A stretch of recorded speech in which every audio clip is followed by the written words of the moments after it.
আসসালামু আলাইকুম, কি অবস্থা? সবাই কেমন আছেন? আশা করি ভালো আছেন। তো ওই ভাইটা এনে কি করতেছে আমি জানি না সঠিক। জিগির পড়তেছে এরকম মনে হইতেছে, কিন্তু আসলে কি করতেছে অথবা কেন এখানে বসে আছে সঠিক জানতে পারতেছি না অথবা বুঝতে পারতেছি না। এটা একটা ইশারার ব্রিজের নিচে বসে হাতে কি ফোন নিয়ে কিছু দেখতেছে নাকি কিছু পড়তেছে বই টই, মানে বোঝা খুব কষ্টকর। আবার দেখি এখানে একটা গাড়িও খাড়ায় আছে, এই যে এখানে একটা গাড়িও খাড়া আছে, এটা ওর গাড়ি আমি শিওর। কিন্তু ওই এখানে না বসে আছে কি লেগা? এখন যে সময় বসে আছে এই সময়টা হচ্ছে কাজ করার সময়। অ্যাক্সিডেন্টও হয় না, এরকম কোনো দুর্ঘটনাও দেখতেছি না আশেপাশে। কিন্তু ওই এখানে বসে আছে কি লেগা এটাই বোঝা খুব কষ্টকর হইতেছে এখন। ওই কারোর জন্য অপেক্ষা করতেছে, অপেক্ষা করলেও তো অন্য জায়গা আছে, কিন্তু এখানে বসে থাকার কোনো কারণ নাই। হাতে আবার ফোন দেখি এখন,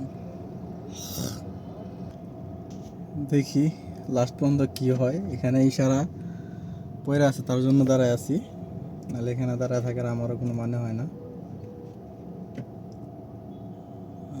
দেখি লাস্ট পর্যন্ত কি করে। ওইগুলো ফন্দি করতেছে নাকি কারোর জন্য অপেক্ষা করতেছে নাকি এনে ফাঁকি মারতেছে কাজ না কইরা, এটা বোঝা যাইতেছে না। এটা কিন্তু বড় একটা ইশারা। আমি ফোন হাতে টিপতেছি কিন্তু ভয় লাগতেছে আবার নিয়ে ফোনের ক্যামেরা মেরা দেয়। আরে ভাই কি করস রে ভাই?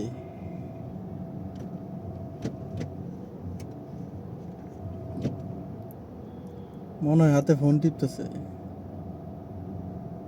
ফোন টিপলে এনে বয়ে টিপবো কি লেগে এটাই তো বুঝতেছি না।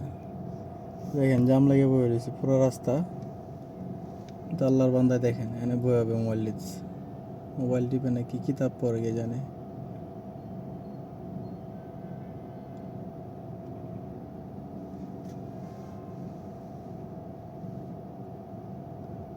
ও হ্যালো ভাইয়া, হ্যালো, ও হ্যালো ভাইয়া। আমার এখান দিয়ে ইশারা ছেড়া দিছে, সরি।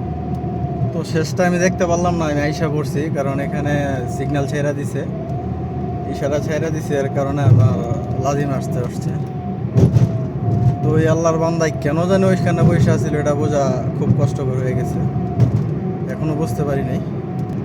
তো আমি তো বুঝতে পারি না, আপনারা যদি কেউ বুঝতে পারেন অবশ্যই কমেন্টস করে জানাইবেন। এ লোকটা এখানে কেন বসে আছে অবশ্যই কমেন্টস করবেন।